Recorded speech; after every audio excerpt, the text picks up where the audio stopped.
Hello મિત્રો, CCE અને અન્ય દરેક પરીક્ષાઓનું ઇંગ્લિશ ગ્રામર એટલે બેસ્ટ વિકલ્પ અને એકમાત્ર વિકલ્પ એટલે એન્જલ ઇંગ્લિશ એપ્લિકેશન. અત્યારે જ ડાઉનલોડ કરો અને અભ્યાસ કરવાનું શરૂ કરો. અંગ્રેજીનો તમારો પ્રોબ્લેમ હંમેશ માટે દૂર કરો. Dear friends, once again welcome to Angel English Academy. હું કિશન રાઠોડ આપનું એન્જલ ઇંગ્લિશ એકેડેમીમાં ફરી હાર્દિક સ્વાગત કરું છું. બેક ટુ બેક આપણે પેપર સોલ્યુશન ફટાફટ જોઈ રહ્યા છીએ. આજે આ 7-4 અને શિફ્ટ 4 એટલે 6 થી 7 નો સમય. કેટલામું પેપર છે? 16મું પેપર છે. 16 પેપર સીસીઈ નું. શાના માટે ઉપયોગી છે? ખાસ તો સીસીઈ માટે તો છે જ મિત્રો, સીસીઈ માટે તો છે જ. આ ઉપરાંત જે સામે ટોપિકના નામ લખ્યા છે, વન વર્ડ છે, જમ્બલ છે, સિનોનિમ છે, એન્ટોનિમ્સ છે, ટ્રાન્સલેશન છે, ટેન્સીસ છે, આર્ટિકલ્સ છે, વર્બ, એડવર્બ વગેરે આવા બધા ટોપિક જે પરીક્ષામાં પૂછાય છે એ બધી પરીક્ષા માટે આ ઉપયોગી થઈ શકે. ઇન શોર્ટ, ટૂંકમાં કહેવું હોય તો તમારાથી બને એટલી બેસ્ટ પ્રિપેરેશન કરવાની, બાકી બધું ઈશ્વર ગોડ ઉપર છોડી દેવાનું. જે કરે એ સારું કરશે. That's it. ઓકે, ચાલો લઈએ, ફટાફટ જોઈ લઈએ વધારે તમારો સમય બગાડ્યા વગર. આ બધા વિડીયો એપ્લિકેશનમાં એક સાથે એડ કરેલા છે. યુટ્યુબમાં આપણે ડેઈલી એક આપીએ છીએ અને આના પ્રશ્નો ગુજરાતીમાં સમજૂતી સાથે ઓલરેડી એપ્લિકેશનમાં છે. ચાલો ફર્સ્ટ, શી ખાલી જગ્યા રીડિંગ હર ફેવરિટ નોવેલ લાસ્ટ નાઇટ. એક ટેકનિક હંમેશા સમજીને રાખજો કે ક્યારેય સૂચના વાંચવી નહીં. જે પ્રશ્નના વિકલ્પો જોઈને ખબર પડી જાય ને એમાં how to save your time. વિકલ્પો જોઈને તમારી નજર અહીંયા જાય, કાળની છે તો વાંચવાની જરૂર નથી. લખ્યું છે સિમ્પલ પાસ્ટ ટેન્સ, ઠીક છે, ઓકે. બાકી અહીંયા નિશાની પણ છે, લાસ્ટ નાઇટ. લાસ્ટ નાઇટ એટલે સાદો ભૂતકાળ ફિનિશ્ડ આવશે. V2 છે, V2.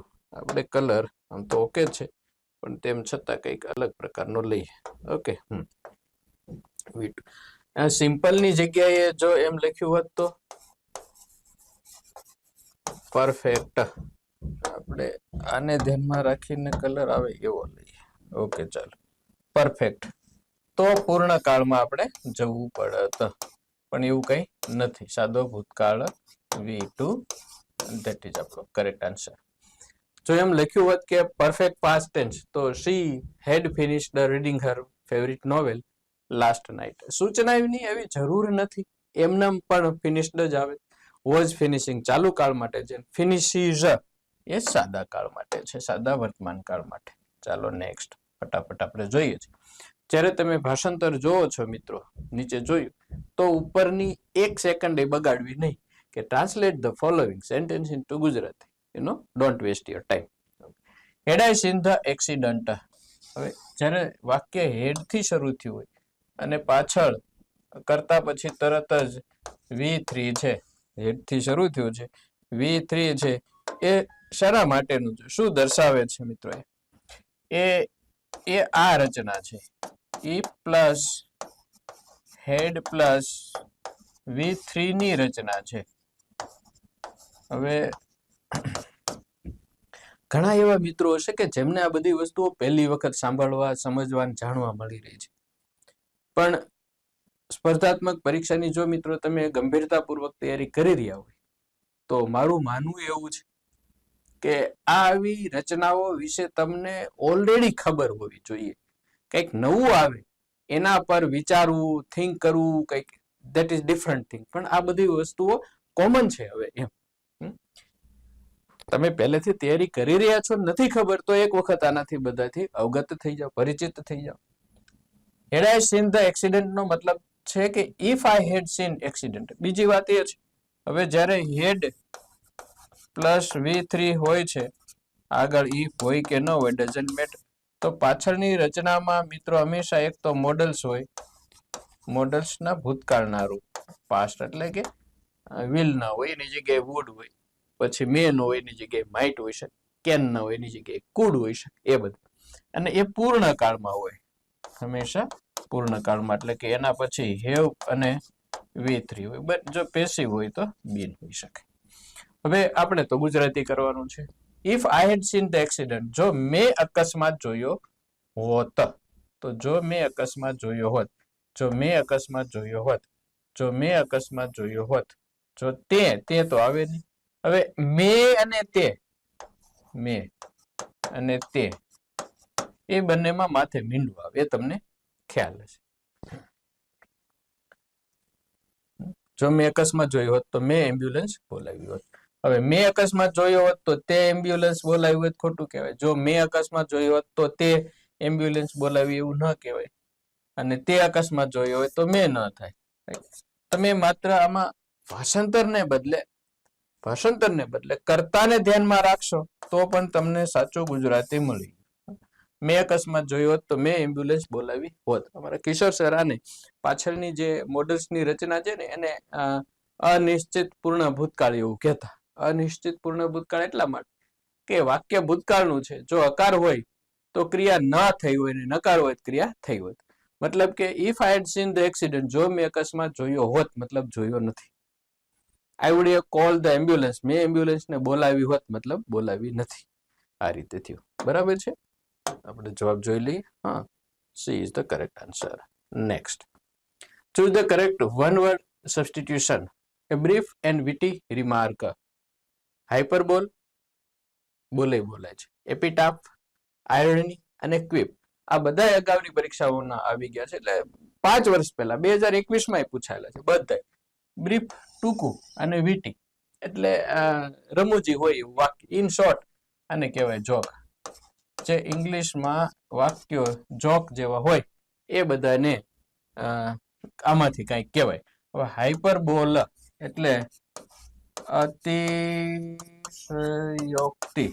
હવે જે વસ્તુ ગુજરાતીમાં અતિશયોક્તિ છે સેમ વસ્તુ ઇંગ્લિશમાં છે. બરાબર. વધારે પડતું આપણે કોઈકને કહી દીધું હોય કે ઓહો એ તો ભાઈ એની વાત થાય તો આટલા કેળા ખાઈ જાય વગેરે. એપિટાફ, તો એપિટાફ છે એ કબર. આપણે હિન્દુમાં આ વસ્તુ છે ને, એટલે જે ધર્મમાં કબર દફનાવવામાં આવે એની કબર ઉપર કંઈક લખેલું હોય છે. એની સમાધિ ઉપર પણ કંઈક લખેલું હોય. સમાધિ. ઓકે, તો એની ઉપર લખેલો લેખ. આયરની એટલે કટાક્ષ. કટાક્ષ જેને આપણે પન પણ કહી શકીએ. કટાક્ષ. વક્રોક્તિ તો એ જે ગુજરાતીમાં છે એ જ ઇંગ્લિશમાં છે. અને ક્વિપ, ક્વિપ એટલે જોક, ટૂંકું વાક્ય. I am not arguing you, I am not arguing with you, I am just trying to improve myself, right. હું તમારી સાથે દલીલ નથી કરતો કે નથી કરતો, હું મારી જાતને સાચો સાબિત કરવા પ્રયત્ન કરું છું. હમણાં વાંચ્યું, ઘણા બધા હોય છે, ખૂબ ટીચિંગ કરાવેલું જે તે સમયે. એક્ઝામ્પલ નથી લેતા, તમારે યાદ રાખી લેવાનું છે. Okay, next. Performs, performing, performed. હવે જ્યારે કરતા પછી દરેક તરત ખાલી જગ્યા હોય. કરતા પછી તો આઈએનજી વાળું રૂપ ક્યારેય ના આવે. બીજું અહીંયા લખ્યું છે જિમ્નાસ્ટ, એટલે એક જ વ્યક્તિ છે તો મૂળ રૂપ પણ ના આવે. આટલી વસ્તુ ધ્યાનમાં રાખવાની.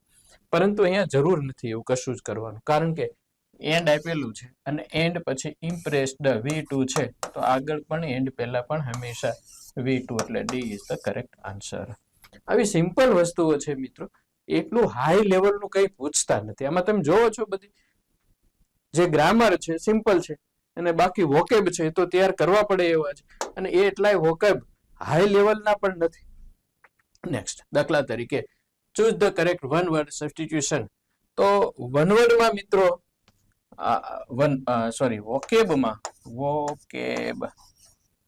વોકેબમાં એક આપણે આ સિનોનિમ કરવાના, એક એન્ટોનિમ કરવાના, એક વન વર્ડ કરવાના, એક કરવાના આ ઇડિયમ્સ ને કહેવતો ને રૂઢિપ્રયોગો ને એ બધા ફ્રેઝ ને બધું આવી ગયું. એક હજુ 2 શબ્દ હું તમને આપું. એક કરો કિલિંગ વર્ડ, જેને CIDE કહેશું. ખુદની હત્યા તો સુસાઇડ, માતૃહત્યા તો મેટ્રીસાઇડ, પેટ્રીસાઇડ વગેરે એ બધા. અને એક કરો ફોબિયા. ફોબિયા, એ ફોબિયા એ એક પ્રકારનો વન વર્ડ સબસ્ટિટ્યુશન જ છે. આ બધા એ જ આવશે. કિલિંગ લ્યો કે ફોબિયા લ્યો, એ છે એક પ્રકારના વન વર્ડ જ. જેમ કે ફિયર ઓફ સ્પાઈડર્સ, એક દરેક વ્યક્તિને લાઈફમાં હંમેશા પોતાની જિંદગીમાં કોઈક ને કોઈક એક કારણ વગરનો અનનોન ફિયર હંમેશા હોય જ, ભય હોય. કારણ કઈ ન હોય. ઘણાને પાણીનો ભય લાગતો હોય, ઘણાને સ્પીડનો ભય લાગતો હોય, ઘણાને વાહનોનો ભય લાગતો હોય, ઘણાને ઊંચાઈનો ભય લાગતો હોય, ઘણાને ઊંડાણનો ભય લાગતો હોય, ઘણાને હાઈવેનો ભય લાગતો હોય, ઘણાને તડકાનો ભય લાગતો હોય, બ્લડ જોઈને બીક લાગતી હોય. હજારો પ્રકારના ભયો છે. એમાં હાઇડ્રોફોબિયા, અને આ બધા શબ્દો છે ને મિત્રો, આ ક્યાંક ને ક્યાંક ગ્રીકમાંથી, ફ્રેન્ચમાંથી વગેરેમાંથી ઉતરી આવેલા છે. ઇંગ્લિશના શબ્દો નથી. અંગ્રેજીમાં અમસ્થાય બહુ જાજા શબ્દો છે નહીં મિત્રો, થોડા છે. હવે હાઇડ્રો એ શબ્દ છે ને વોટર સાથે સંકળાયેલો છે. એટલે હાઇડ્રોફોબિયા મતલબ પાણીનો ભય, એટલે ફિયર ઓફ વોટર. શું? Fear of what? Fear of water. Arachnophobia. આર્કનો છે ને એ કરોળિયા સાથે સંકળાયેલો શબ્દ છે ગ્રીકમાં. આમાં છે આ બધા શબ્દો એને ઓલા મેડિકલ અથવા તો જે સાયન્ટિફિક ટર્મ હોય ને એ લીધા છે. સાયન્ટિફિકમાં બધા વસ્તુનું, વ્યક્તિનું અલગ અલગ એનું પેલું નામ હોય છે એમ. તો એ કરોળિયાનો ભય. પછી એક્રોફોબિયા. એકર શબ્દ છે ને એ હાઈટ સાથે સંકળાયેલો છે. હાઈટ સાથે. તો હાઈ કઈ પણ હાઈ માટે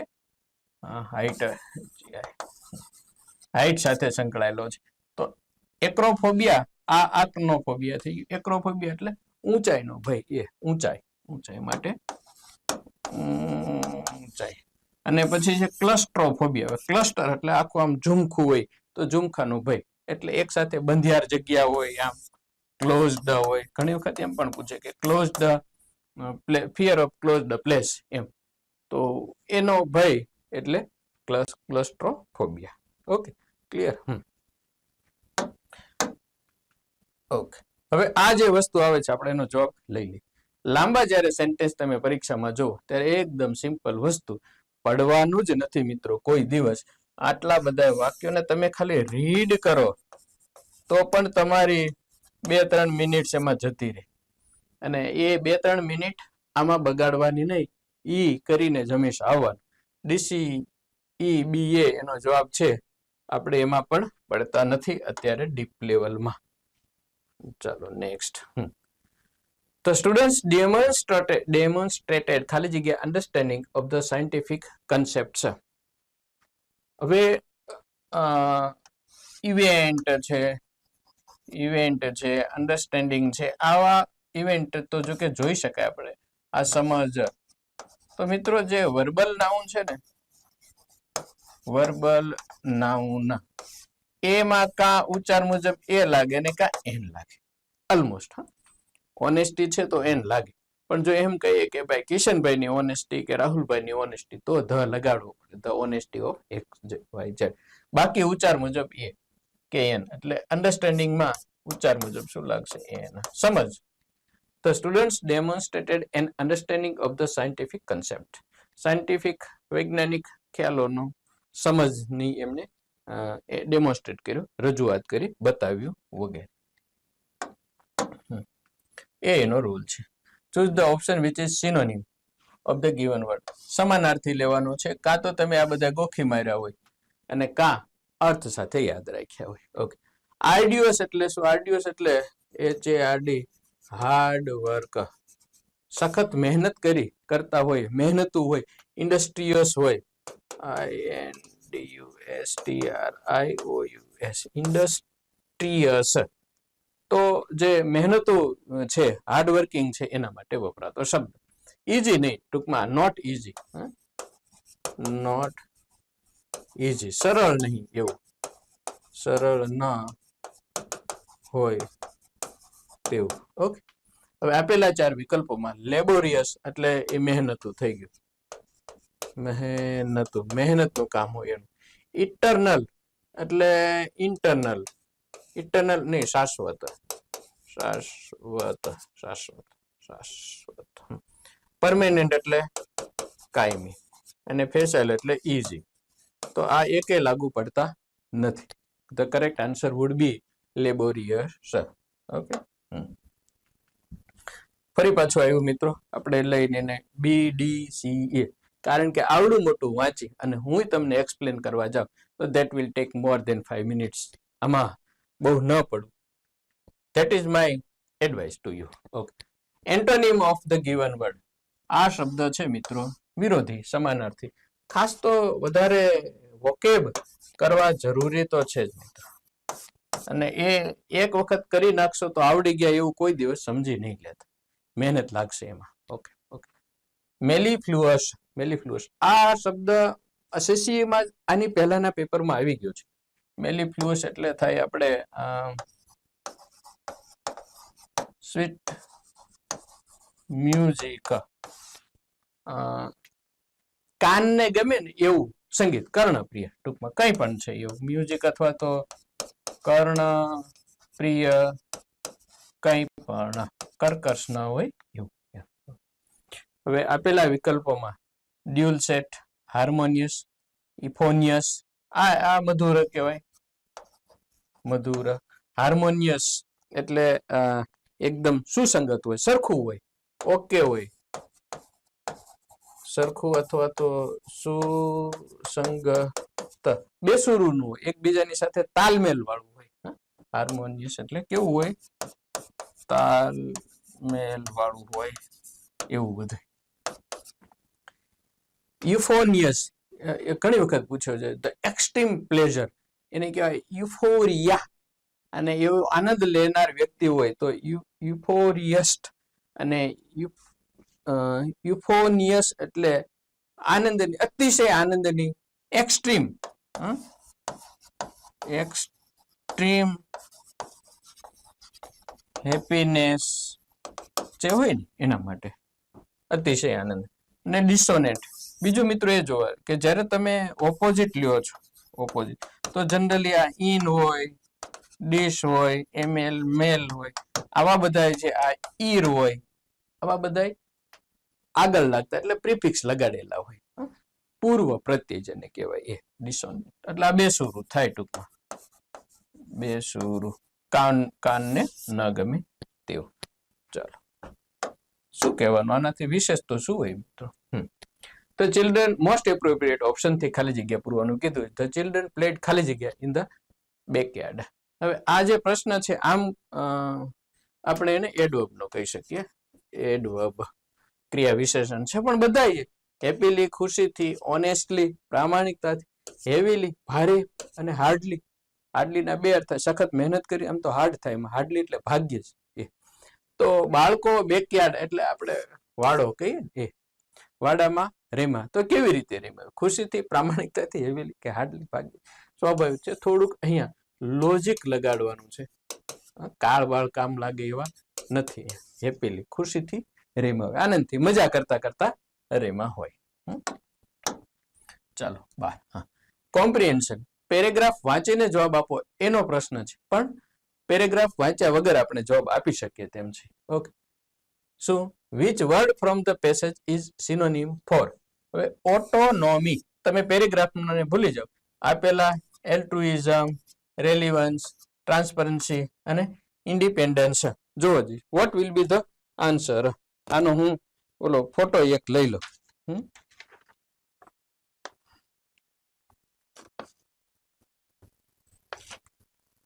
આપવા માટે જોશે ને, ભૂલાઈ ગયો આજ તો. ચાલો એકાદો ફોટો તો હોવો જ જોઈએ. હ ભાઈ,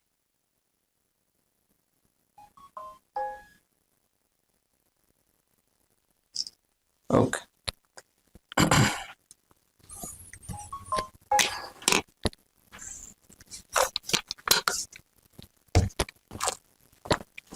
ઓટોનોમી, દાખલા તરીકે હું છું, હું મારા મનનો માલિક. તો જેને આપણે સ્વતંત્ર અથવા તો ખુદ, સેલ્ફ ડુઅર, જાતે કરનાર, કોઈના ઉપર ડિપેન્ડન્ટ નહીં, કોઈના ઉપર આધાર રાખનાર નહીં, આવો અર્થ થાય સ્વતંત્ર વગેરે. હવે આપેલામાં અલ્ટ્રુઇઝમ, અલ્ટ્રુઇસ્ટ ઘણી વખત પૂછ્યું છે કે ધ પર્સન હુ ડઝ અથવા ફેવર્સ ધ વેલફેર ઓફ અધર્સ, બીજાનું સારું કરવામાં હંમેશા જે આનંદ લેતા હોય અથવા તો એવી એમની માનસિકતા હોય એને પરોપકારી કહેવાય. આપણે પરોપકારી આ વ્યક્તિ હોય. તો હવે જ્યાં ઇઝમ હોય એટલે પરોપકારવાદ, પરોપકાર આપણે એવું પણ કહી શકીએ. ઓકે. રેલિવન્સ એટલે એની સાથે સુસંગત હોય એવું, સુસંગત ટૂંકમાં પ્રોપર હોય એવું, પ્રોપર હોય એવું. ટ્રાન્સપેરન્સી શું કહેવાય, આપણે વ્યવસાયમાં ધંધામાં અથવા તો એકબીજાના પેલા વ્યવહારમાં કહીએ ને ટ્રાન્સપરન્સી રાખવી એટલે ભેદભાવ વગરનું, નો ભેદભાવ, ભેદભાવ વગર, બરાબર, ભેદભાવ. અને ઇન્ડિપેન્ડન્સ એટલે સ્વતંત્રતા, સ્વતંત્રતા, કોઈના ઉપર આધારિત ન હોય એવું, સ્વતંત્ર હોય તેવું. તો ખ્યાલ આવી શકે કે કયો જવાબ હશે? ક્લિયર છે એકદમ? ક્યાં ગયું પેલું? Okay, independence is the correct answer. Okay, so this is there મિત્રો. નાનકડું પેપર 12 પ્રશ્નો. એકાદો ક્વેશ્ચન ક્યાંક આવી જાય મિત્રો તો 1 માર્કનો ફેર પડે અથવા તો પોઈન્ટનો ફેર પડે. અને 1 માર્કનો ફેર એટલે મેરિટમાં તમે કાં આવો છો ને કાં નથી આવો. જેને 20-25 થી આગળ હોય અને 10-15-20 થી પાછળ હોય એના માટે નથી. બોર્ડર ઉપર જે છે, અને ઘણા મિત્રો બોર્ડર ઉપર છે, તો એ બોર્ડર ઉપર જે રહેલા મિત્રો છે એમના માટે આ વિડીયો, આ સિરીઝ ખૂબ ઉપયોગી છે. પહેલેથી શીખવું છે એના માટે જ, જેને માર્ક્સમાં થોડા વધારો કરી અને પોતાની મનગમતું ફિલ્ડ પસંદ કરવું છે, મનગમતી જગ્યા પસંદ કરવી છે, તો એમને પણ યુઝફુલ થવાના છે. બાકી હાર્ડવર્ક વગર બધું નકામું છે. સ્માર્ટ વર્ક અને હાર્ડવર્ક, ખાલી સ્માર્ટ વર્કથી પૂરું નથી થવાનું, એની સાથે સાથે હાર્ડવર્ક તો જોશે. રોજ ઉઠીને આની પ્રેક્ટિસ કરવી એ હાર્ડવર્ક છે. સ્માર્ટ વર્ક તો આમાં બીજું શું કરવું? મારે તમને માની લો કે આ વિડીયો બધા આપવા છે તો મારે આ વર્ક કરવાનું જ રહ્યું ને. આની પાછળ 20-25 મિનિટ, અડધી કલાક આપવાની જ છે. એનો કોઈ હું ગમે એટલો સ્માર્ટ વર્ક કરું, બીજું જ કશું થવાનું નથી. I have to give the time, that's it. Okay, તમારા માટે અમે મહેનત કરીએ છીએ, તમારા હિત માટે છે, દિલથી. Okay, thanks. Have a good day. જય હિન્દ, જય ભારત.